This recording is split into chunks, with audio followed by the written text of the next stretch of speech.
Assalamualaikum warahmatullahi wabarakatuh. Bagaimana kabarnya anak-anakku sekalian kelas 8? Baik-baik saja kan? Saya berharap kalian semua baik-baik, sehat-sehat selalu, sehingga kalian semua dapat mengikuti video pembelajaran ini, sehingga eh, kita semua dapat mengikutinya dengan baik. Ya, kita mulai saja pada pembelajaran hari ini, yaitu tentang barisan dan deret. Nah, dalam minggu kemarin, kita semua, saya bersama kalian sudah mempelajari tentang pola bilangan. Ya, Eh, saya kira kalian semua sudah paham ya, apa itu pola bilangan. Sekarang kita menginjak materi berikutnya, yaitu adalah tentang barisan dan deret. Nah, barisan dan deret itu adalah bagian dari bab pertama, yaitu adalah pola bilangan. Walaupun di dalam buku kalian itu tidak ada barisan dan deret. Ini adalah sebagai tambahan dari Pak Suli saja, ya, ya menambah pengetahuan kalian. Ya. Itu biasanya di dalam soal-soal UN di situ mesti ada soal tentang barisan dan deret. Nah, maka tidak salahnya kalau kita eh, kalian semua saya tambahi dengan materi ini, yaitu adalah barisan dan deret. Apa di situ barisan dan deret? Ya, ya, kita cari dulu pengertiannya barisan dan deret bilangan. Ya. Nah, seperti kemarin di dalam pola bilangan, yaitu adalah 3, 5, 7, 9, dan seterusnya. Ya, atau eh, dalam N. Ya, itu. Ya, 3 ke 5 kemarin juga tambah 2, 5 ke 7 juga tambah 2, 7 ke 9 juga tambah 2. Sehingga membentuk pola atau aturan tertentu. Nah, 3, 5, 7, 9 adalah membentuk pola atau aturan tertentu, yaitu selalu bertambah 2. Nah, kita bahas sekarang, kita bahas bersama-sama. 3 itu adalah disebut suku pertama. Nah, sebagai suku pertama. Kemudian bisa disebut dengan U1. Ya.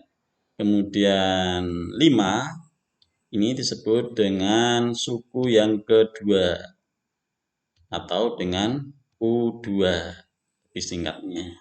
Ya. 7 sebagai suku yang ketiga, ya, atau disebut dengan U3. Kemudian 9 disebut suku keempat dengan U4. Ya. Nah, N disebut dengan suku keempat, suku N, ya, ya disebut dengan UN. Sehingga U1, U2, U3, U4 ya, ini ya akan dari U1, U2, U3 ini kita kumpulkan akan menjadi dengan U1, U2, U3, U4 ya, dan seterusnya, kemudian UN ya. Nah, ini adalah termasuk barisan bilangan. Nah, inilah yang dinamakan dengan barisan bilangan. Ya. Nah, bilangan sudah ya kan? Nah, sekarang bagaimana dengan kalau di sini ini adalah 3 ditambah 5 ditambah 7 ditambah 9 dan seterusnya ditambah N. Nah, berbeda kan? Kalau ini 3,5,7,9, kalau di sini 3 ditambah 5 ditambah 7 ditambah 9. Ya. 3 sebagai U pertama, ya. 5 sebagai U yang kedua, 7 sebagai U yang ketiga, 9 sebagai U yang keempat.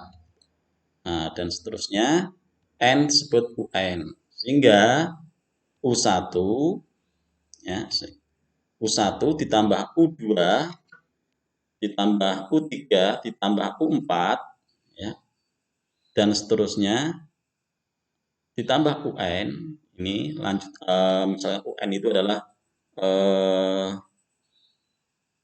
berapa begitu ya. Nah, inilah yang dinamakan dengan deret bilangan ya, deret bilangan. Sehingga kita sudah kenal yang namanya barisan bilangan dan bagaimana deret bilangan itu. Bisa membedakan kan? Oke. Nah,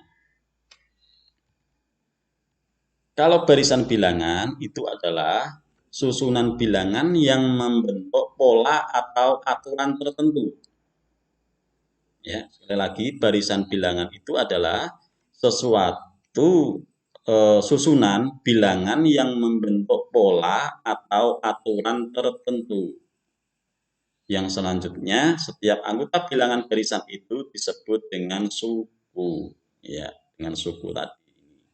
Atau kalau suku pertama berarti U1, suku kedua berarti U2, suku ketiga berarti U3, suku keempat adalah U4, nah suku N adalah UN. Inilah yang dinamakan dengan barisan bilangan. Sedangkan 3 ditambah 5 ditambah 7 ditambah 9 dan seterusnya disebut adalah deret bilangan. Sehingga deret bilangan itu adalah bentuk penjumlahan dari suku-suku barisan tersebut. Ya. Nah, ini kesimpulannya. Kalau barisan bilangan itu adalah barisan bilangannya. Sedangkan kalau deret bilangan, dari barisan bilangan itu dijumlahkan. Gitu ya. Paham ya? Oke. Nah, sekarang bagaimana cara menentukannya suku ke N-nya? Ya, menentukan suku ke N-nya. Menentukan suku ke N suatu barisan bilangan. Ya. Yang pertama adalah pola tingkat 1 suatu barisan. Ya. Bagaimana yang dinamakan pola tingkat 1 itu yang bagaimana? Nah, coba perhatikan dalam barisan bilangan berikut. Ya, seperti tadi yaitu 3, 5, 7, 9, 11. Ya. Selalu 3, 5, 7, 9, 11 di sini adalah selalu bertambah 2. Ya. Ya. Selalu bertambah 2 ini. Ya. Dinamakan apa di situ? Yaitu adalah selisih tetap, yaitu adalah 2 selisihnya. Yaitu selisih selalu tetap, yaitu 2, 2, 2, 2. Ya. Selisihnya selalu sama, yaitu adalah 2. Kemudian barisan berikutnya. Ada 3, 7, 11, 15, 19. Nah, di sini 3 ke 7, 4, 7 ke 11, 4, 11 ke 15, 4, 15 ke 19, 4. Ya. Ini adalah selisih tetap, yaitu adalah 4. Ya, berarti selisihnya selalu sama, yaitu adalah 4. Nah, bagaimana cara menentukan suku ke N-nya? Ya. Ya. Jadi suatu barisan bilangan yang mempunyai selisih tetap pada tingkat pertama disebut pola tingkat 1 suatu barisan. Ya. Jadi pola tingkat 1 suatu barisan bilangan berselisih tetap. Nah, kenapa disebut pola tingkat 1? Ya, di sini hanya tingkatannya hanya 1. Berbeda nanti kalau nanti kita kenalkan dengan pola tingkat 2. Ya, setelah ini nanti. Ya. Bagaimana cara menentukan suku KN-nya? Kalau 3, 5, 7, 9, 11, suku ke berikutnya mesti kalian bisa. Suku berikutnya bisa. Bagaimana kalau suku yang banyak misalkan? Nah, itulah kesulitannya. Nah, bagaimana cara menentukannya? Coba sekarang kita perhatikan dengan tabel berikut. Ya. Dari 3, 5, 7, 9, dan seterusnya dilanjutkan dengan N. Nah, seperti tadi, 3 disebut ini disebut dengan U pertama, 5 dengan U kedua, 7 dengan U3, 9 dengan U4, nah, N dengan UN. Dalam bentuk dalam A dan B, ya, A dan B nanti ya, seperti kemarin dalam pola bilangan ya. Ini kan dua ini kan tetap ya. Satu di sini adalah suku yang pertama ya. Satu ini juga tetap ya, sehingga 2 kali 1 ditambah 1 menghasilkan 3 U pertamanya. Kemudian yang kedua, suku yang kedua U2-nya yaitu 2 kalikan 2 ditambah 1. Ini adalah 5. Kemudian 2 kalikan 3 ditambah 1 hasilnya 7. Kemudian 2 kalikan 4 ditambah 1 hasilnya 9. Ini N berarti adalah 2 kali N ditambah 1. Nah, kemarin di sini adalah termasuk apa di sini, yaitu adalah apa kemarin? Yaitu adalah pola bilangan ganjil ya. Bilangan ganjil.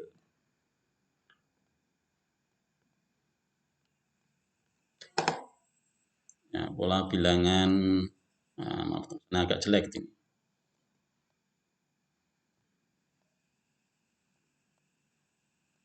Ya.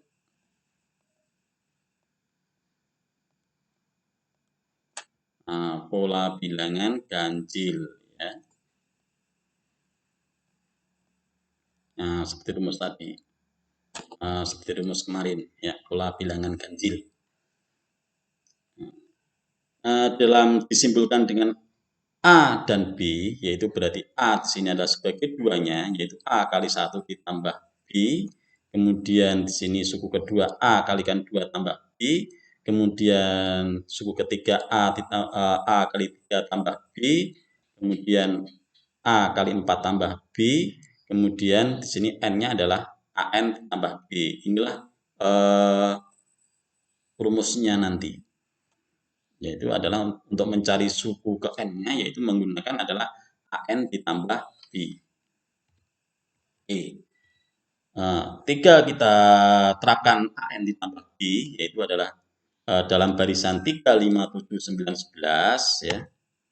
3 adalah U1, 5 U2, 7 U3, 9 U4, 11 U5. Ya, dalam rumus ini kita terapkan yaitu adalah UN ya, sama dengan AN ditambah B. Ya, kita ambil dua suku ini. Ya, kita ambil dua suku ini. Boleh Pak Sulis mencari suku pertama dan kedua. Kalian boleh mencari suku 3 ke 4 juga boleh, atau 4, 5 juga boleh ya. Ini contohnya adalah Pak Sulis mengambil dari suku pertama dan suku kedua. Ya.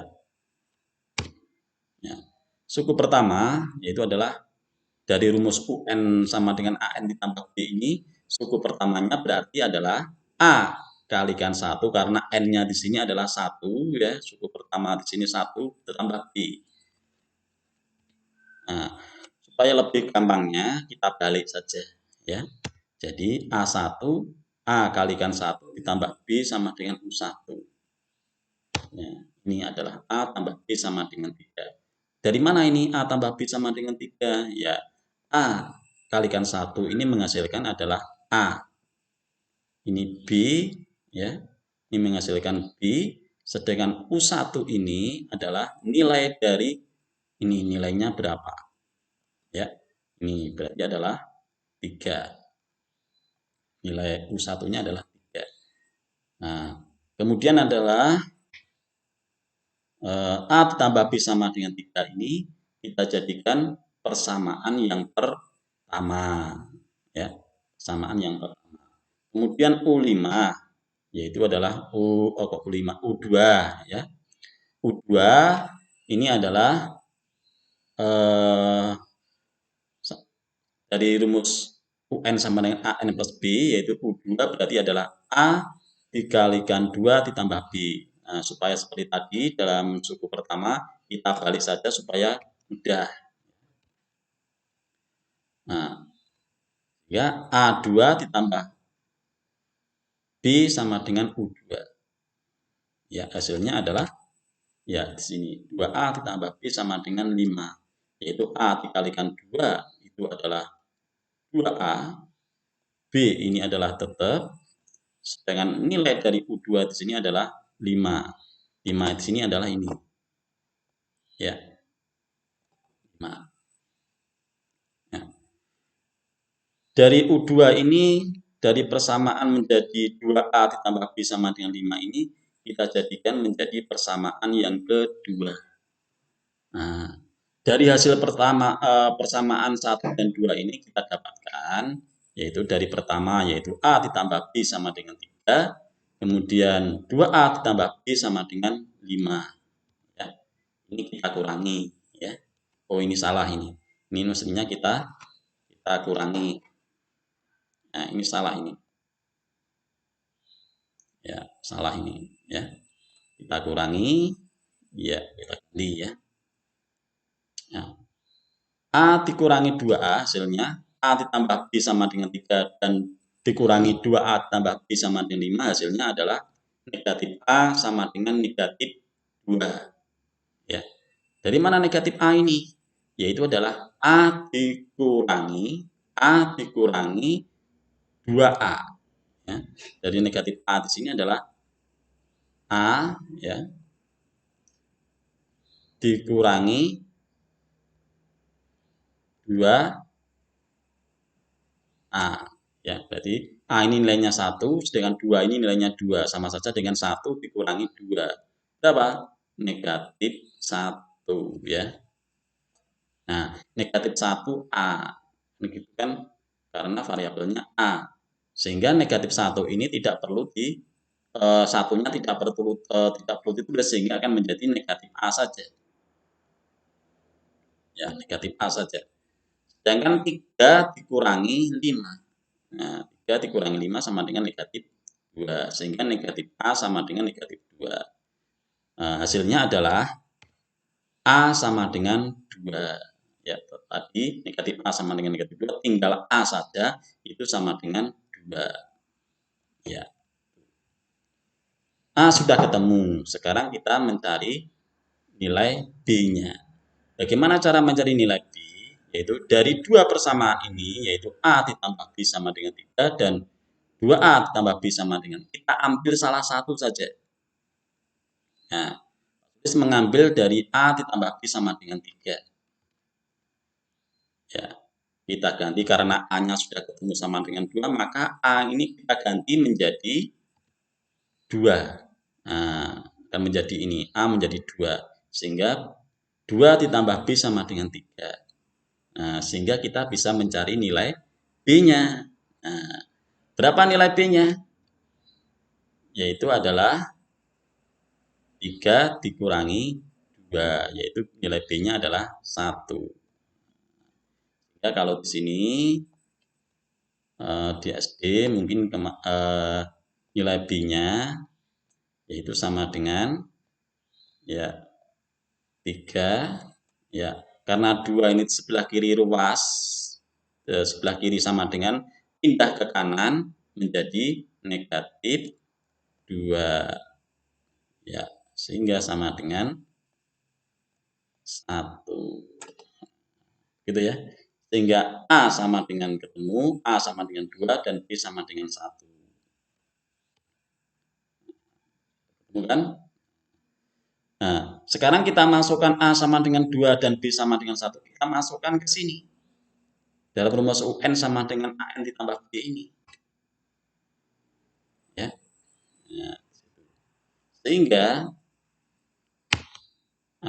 UN-nya sama dengan A diganti dengan 2, sedangkan B-nya 1. Sehingga UN sama dengan 2N ditambah 1. Nah, inilah. Nah, karena ketutupan uraian tadi, maka saya ulangi lagi sehingga UN, rumus UN-nya ya itu sama dengan 2N ya, ditambah 1. Ya, ini 2 dari nilai A-nya ya, 1 di sini dari nilai B-nya. Sehingga rumus UN-nya adalah 2N ditambah 1. Nah, sehingga kita bisa menentukan suku keberapa begitu ya. Contoh saja kita misalkan Pak Sulis ingin mencari suku ke-8 misalkan. Berarti U8 ya. U8 sama dengan berarti 2. Nah, N-nya berapa? N-nya berarti berapa? Dikalikan titik ini ya, dikalikan 8 ya, ditambah 1. Berapa? Nah, 2 kali 8 16 ya, ditambah 1 ya, sama dengan berapa? 17 ya. Sehingga bagaimana cara mencari U25? Ya, kita dengan rumus ini. Nah, rumus ini terbentuk dari rumus UN sama dengan AN ditambah B. Nah, beda. Nanti kalau pola bilangan ganjil ya, pola bilangan genap ya nanti rumusnya mungkin berbeda lagi, tidak UN sama dengan 2N ditambah 1, tapi menggunakan yang ini. Nah, caranya kita mengambil suku pertama kedua, kemudian kita substitusikan ya, kita olah ya, kita olah di sini sehingga akan muncul nilai ketemunya A dan B-nya. Nah, sudah ketemu nilai A dan B-nya, kita masukkan ke rumus UN sama dengan AN plus B sehingga akan ketemu ini. Ya. Nah, kalau sudah ketemu ini rumus suku ke N-nya, kita bisa mencari nilai suku ke berapa. Itu ya. Paham ya? Oke. Kita lanjutkan dengan berikutnya ya. Oke. Ya. Jika diketahui suatu barisan bilangan berselisih tetap ya, berada pada tingkat 1, suku ke N dapat dicari dengan persamaan UN sama dengan AN plus B. Ya, kalau tingkatannya sama, ya, kalau tingkat 1 maka bisa menggunakan rumus UN sama dengan AN ditambah B. Sehingga nanti akan kalau sudah ketemu berarti kita cari U1 dan U2-nya ketemu A dan B-nya akan menjadi rumus suku ke N-nya. Ya, paham ya? Oke. Sekarang kita lanjutkan dengan pola tingkat 2 suatu barisan bilangan. Kalau tadi pola tingkat 1, sekarang adalah pola tingkat 2. Ya. Bagaimana cirinya pola tingkat 2 di situ? Ya. Nah, contoh saja adalah 3, 6,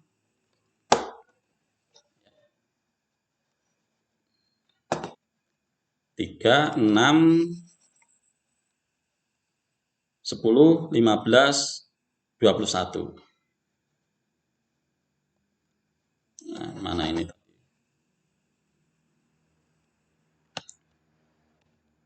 Ya. 3 ke 6, 3. Ya. 3 ke 6, 3. 6 ke 10, 4. 10 ke 15, 5. 15 ke 21, 6. Ya. Ini kan tidak sama. Ya, tingkat selisihnya kan tidak sama. Berbeda dengan yang tadi. Ya, kalau tadi kan ini misalkan 36, ini 9, kemudian ini 12 sama 3 semua. Tapi kan ini kan berbeda, 3, 6, 10, 15, 21. Ini adalah berselisih 3, 4, 5, 6. Sehingga berbeda. Ya, selisihnya berbeda. Bukan tetap ya. Maka di sini kita cari lagi yaitu adalah ya, nah 3 ke 4 1, 4 ke 5 1, 5 ke 6 1. Ini baru polanya selisihnya sudah sama. Karena mengalami dua tingkat di sini, maka dikatakan ini adalah tingkat 2, pola tingkat 2. Ya. Tuh. Nah, pola tingkat 2 dengan selisih 1. Ya. Itu ya. Kemudian barisan berikutnya. Nah, 1, 3, 7, 13, 21. Ya, ini. Jadi 2 ke 4 ya. 1 ke 3 ini adalah 2, 3 ke 7, 4, 7 ke 13, 6, 13 ke 21, 8 ya. Ini sehingga polanya juga berbeda dalam tingkatan 1 di sini. Maka butuh supaya sama butuh 1 tingkat lagi. Ya. Ini 2 ke 4 2, 4 ke 6 2, 6 ke 8 2 ya. Tuh. Sehingga ini namanya adalah pola tingkat 2 dengan selisih 2. Nah, bagaimana cara mengerjakannya? Bagaimana cara menyelesaikannya? Ya, barisan bilangan yang mempunyai selisih tetap pada tingkat 2 disebut pola tingkat 2 suatu barisan. Bilangan berselisih tetap. Ya. Tuh. Kemudian untuk menentukan rumus suku ke n-nya dari suatu barisan bilangan tingkat 2 dengan menggunakan bentuk umum fungsi kuadrat dalam n. Ya. Nah, ini bentuk umumnya, fungsi kuadrat dalam n. Saya kira kalian di SD juga belum pernah namanya fungsi kuadrat, ya kan? Nah, ini sebagai pengenalan saja, ya. Ini nanti fungsi kuadrat dalam n, ya. Ini nanti kita bahas di kelas 8 atau di kelas 9, ya. Ini terlalu berat untuk kalian, ya. Nah, masih ada kuadrat. Jadi bentuk umumnya adalah ini UN sama dengan AN kuadrat plus BN plus C. Ya, ini agak berat untuk kalian. Maka ini untuk kelas 8 atau kelas 9 nanti. Ya, itu kita pelajari nanti. Ya, ini hanya sebagai pengenalan saja. Supaya kenal kalian bagaimana yang dikatakan pola tingkat 1 dan bagaimana yang dikatakan pola tingkat 2. Oh, kalau pola tingkat 1 itu seperti ini. Pola tingkat 2 seperti ini. Begitu ya. Nah, tapi untuk menyelesaikan pola tingkat 2 kita bahas nanti di kelas 8 atau di kelas 9 ya. Oke. Saya kira cukup sekian ya. Untuk kali ini Pak Sulis tidak memberikan tugas untuk kalian ya, tapi alangkah baiknya ya kalian sebagai siswa ya, kalian kan sudah punya buku, sudah dipinjami buku. Di situ ada soal-soal. Tolong dikerjakan sendiri. Tidak perlu menunggu perintah dari Pak Sulis. Ya, paham ya? Kalau di situ ada soal, bisa dikerjakan, ya kan? Dikerjakan. Kalau tidak bisa menghubungi Pak Sulis. Oke? Oke. Nah, demikian saya akhiri dulu dalam pelajaran kali ini. Ya, semangat untuk kalian, rajin-rajin belajar, dan belajar terus. Sekian, wabillahi taufik walhidayah. Wassalamualaikum warahmatullahi wabarakatuh.